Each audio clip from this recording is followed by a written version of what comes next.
खाना था जहाँ के नियम कायदे कानून कुछ अलग होते थे। इस जेल के कैदी डेली अपने घर से बस्ता टांग के यहाँ पे आते हैं दिहाड़ी करने। कई माँ बाप उनके बच्चों को खुद इस जेल में फेंक के जाते हैं ताकि उनका बच्चा जिंदगी में एक सक्सेसफुल दिहाड़ बन सके। दरिंदे रोक दे बच्चा। मैं अपनी दिहाड़ी करने वैन से जाता था। हमारी वैन वाले ड्राइवर का नाम था भैया जी और उसकी वैन का नाम था मैजिक, जिसका हर दूसरे दिन टायर पंचर हो जाता था। बच्चे लोग स्कूल जाके पढ़ना सीखे ना सीखे टायर पंचर बनाना जरूर सीख जाते थे। लेकिन भैया जी से मेरा अलग अटैचमेंट था। उनसे मेरे को दिल से नफरत थी। ये आदमी सुबह 5 बजे आके मेरे घर के सामने हॉर्न बजाता था। अरे भैयू, ओए भैयू, जल्दी से तैयार हो जा बेटा, 5 मिनट में निकलना है फटाफट। 9 बजे का स्कूल है यार हमारा। लेकिन ये आदमी सुबह सबसे पहले आके मेरे को लेता था। उसके बाद हम 3-4 घंटे पूरे शहर भ्रमण पे निकलते थे। शहर के पूरे आखिरी कोने से बच्चे ले लेके आता था ये आदमी। जहाँ पे वैन जा भी नहीं सकती उधर कूदा कूदा के ले जाता था ये, और फिर टायर पंचर हो जाते थे। शाम पड़े वापस से हमको घर घर छोड़ के आता था ये। जिंदगी बर्बाद कर दी थी भैया जी ने मेरी। सबसे पहले लेते थे और सबसे आखिर में छोड़ते थे। लेकिन मैं फिर भी उसी वैन में जाता था क्योंकि चमेली भी हमारी वैन में आती थी। और बात यह है कि वो मेरे पास ही बैठती थी, मतलब मजबूरन। उसके पास और कोई ऑप्शन ही नहीं बचता था और मैं बचाता भी नहीं था। मैं घर पे जाते से जो 2-3 घंटे मेरे को सोने के लिए मिलते थे उसमें सोता नहीं था और मैं प्लानिंग करता था कि कैसे चमेली सिर्फ मेरे पास बैठे। चमेली सबसे आखिर में आती थी और मैं सबसे पहले सुनसान वैन में चढ़ के बस्ता अपने पास में रख के और फसर के सो जाता था।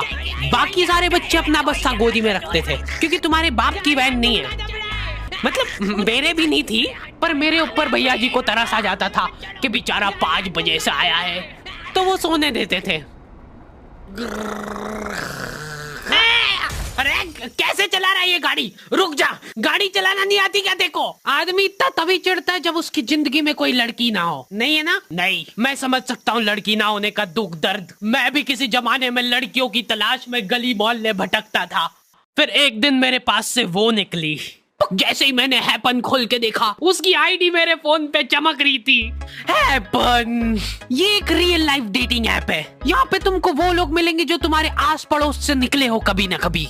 100 किलोमीटर दूर रहने वाले लोगों से बात करके फायदा ही क्या जब तुम मिल ही ना पाओ। और अगर तुम्हारी घिनौनी शक्ल देख के यहाँ पे तुमसे कोई प्यार मोहब्बत नहीं भी करता है तो तुम फ्रेंडशिप तो कर ही सकते हो फिर भी। So go and check it out happen. Link is in the description. लेकिन मैं सोता नहीं था। मैं आंख बंद करके चमेली के घर का इंतजार करता था। तो क्योंकि चमेली आखिरी में आती थी तो वैन पूरी पैक पुक हो रखी होती थी। बच्चे बाहर उबल रहे होते थे और मैं अपना बस्ता पास में रख के एक्टिंग देखो एक्टिंग। और जैसे ही वो आती थी, हड़बड़ाना नहीं, ऐसे टाइम पे हड़बड़ाते नहीं है कि फटाफट बैग उठाया और आओ इधर बैठो जल्दी। मत करना ये हरकत, भाग जाएगी वो। ठरक नहीं झलकना चाहिए जरा सिक भी, एकदम सटल रखना है। क्या हुआ? और कहीं जगह नहीं है क्या? तेरे मुंह में मूत दूंगा मैं। अच्छा ठीक है, इधर ही बैठ जाओ। देख रहे हो एक्टिंग देखो तुम लौंडे की। ना जाने कौन सी नशीली खट्टी मीठी खुशबू लगा के आती थी चमेली। आज तक उसकी खुशबू है मेरी नाक में।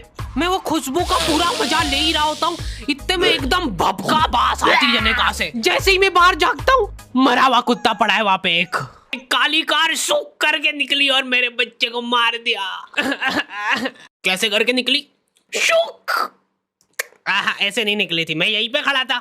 वो कार आई थी और जैसे ही वो बच्चा नीचे आया तब वो खड़ा, वो बच्चा चिल्लाया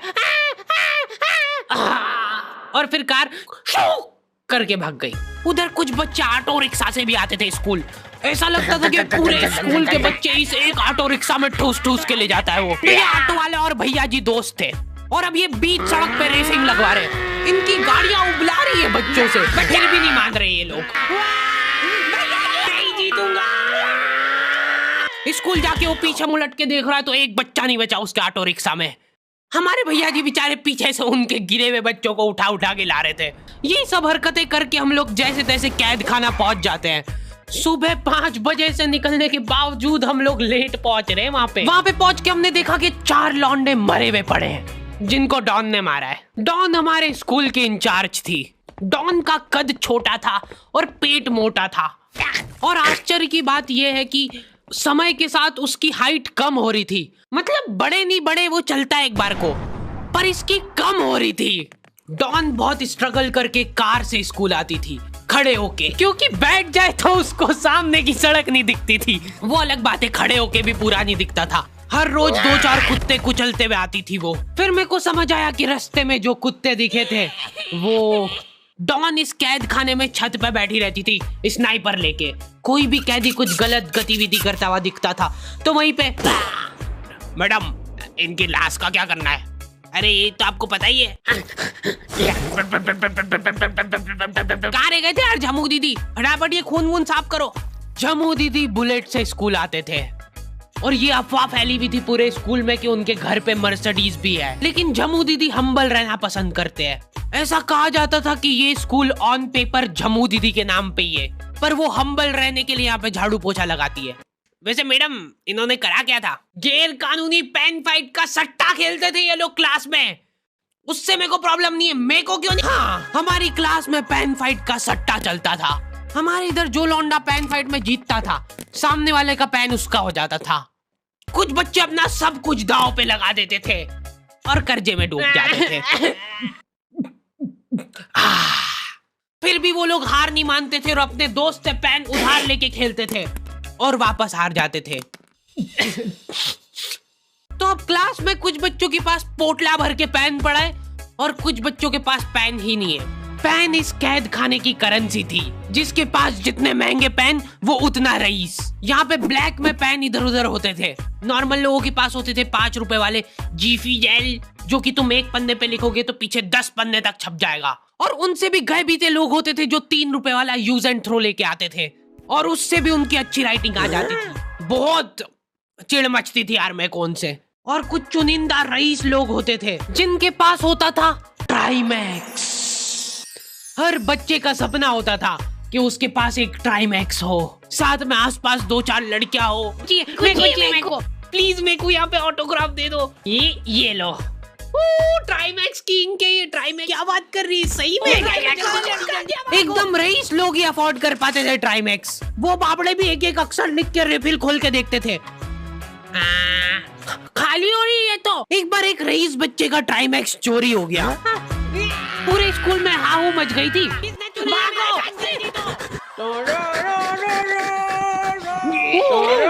देखो, उस दिन हमको पता चला कि वो आदमी दौड़ भी सकता है।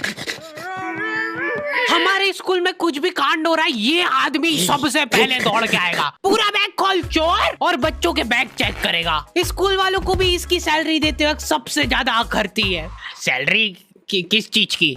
इस आदमी की शक्ल देख के ऐसा लगता था कि ये स्पोर्ट्स की आड़ में वैन वालों के साथ मिलके बच्चों की स्मगलिंग करता है। इस महान आदमी का नाम था भूषण। इसने अपनी जांग पे टैटू करा रखा था, भू अलग जांग पे, सड़ अलग जांग पे। सर कल से खो खो खेलने के लिए कितनी बजे आना है? वो तो बैग चेक करा पहले तू। इन्होंने पूरे कैद खाने के कैदियों को लाइन से खड़ा कर दिया है। पेन हमारी क्लास के बच्चे का गुमा है और पूरे स्कूल में ढूंढ रहे हैं लोग। आखिरी में पता चलता है कि वो बच्चा घर पे भूल के आ गया था उसका पेन। सॉरी बेटा, एक फेट में मुंह देगा।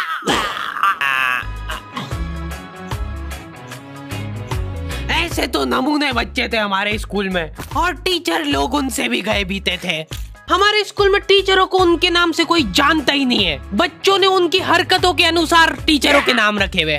हमारे इंग्लिश वाले टीचर का नाम था छोटा भीम। इससे चिड़चिड़ा आदमी मैंने आज तक नहीं देखा। छोटा भीम की हॉबी थी लड़कों को कूटना। उस बेचारे की हाइट छोटी थी तो बच्चे के मुंह तक उसका हाथ ही नहीं पहुंचता था।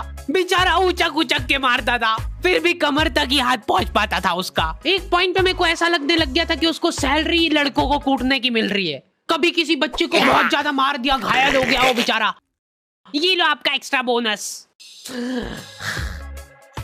होमवर्क तुम्हारा बाप करेगा क्या? सर मेरे पापा मर गए थे। तू भी मर जा। ये लो। अरे वाह, नहीं चल रही, सांस तो नहीं चल रही है। हाँ कंफर्म मर चुका है ये। ओह ये लो आपका प्रमोशन हो गया है। लड़कियों से उसका अलग अटैचमेंट था। कौन सा परफ्यूम लगा के आई हो? सर थोड़ा दूर रहो। अरे मैं कुछ कर थोड़ी ना। भोली सी सूरत और आंखों में ठरक लेके स्कूल आ जाता था ये daily. So this means that he will jump over it and then he started. ये आदमी इंग्लिश को इंग्लिश में ही ट्रांसलेट करके चल जाता था हमारी नंगी आंखों के सामने। इधर वॉशरूम में मौत का नंगा नाच मचा रखा था लॉन्डो ने। 4 लौंडे दिन भर वॉशरूम में जाके खड़े हैं, कुछ भी नहीं कर रहे वो लोग वहां जाके। उनको बस मन की शांति मिलती है वहां जाके।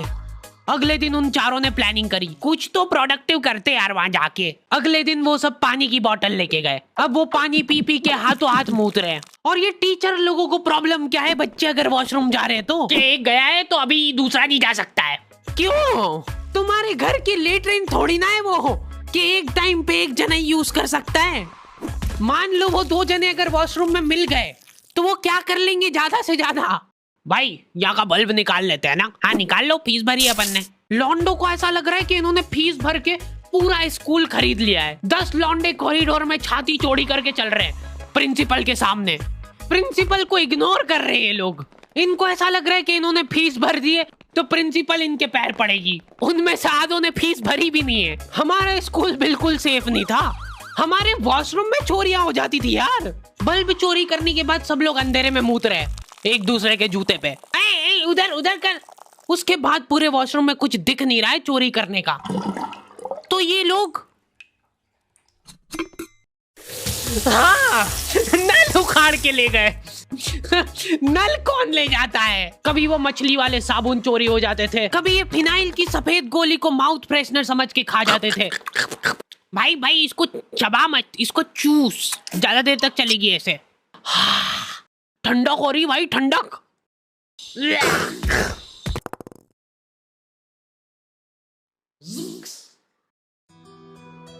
ओके तो दी एंड हो चुका है। होपफुली तुम लोगों को ये वीडियो पसंद आई होगी। अब कोई भी रोएगा नहीं। किधर गया? वो मर चुका है। लो भाई तुमको जो चाहिए था ले आया हूँ मैं। अपने दोस्तों को ब्लैकमेल करो उनकी गंदी फोटोज दिखा के कि उनको ये वीडियो मजबूरन देखना पड़े। बाकी अगर तुमको इसका सेकंड पार्ट चाहिए तो 2.5 लाख लाइक्स कर दो फटाफट। और हैपन चेकआउट करना बिल्कुल मत भूलना, लिंक मैंने डिस्क्रिप्शन में डाल दी है। मिलते हैं नेक्स्ट वीडियो में।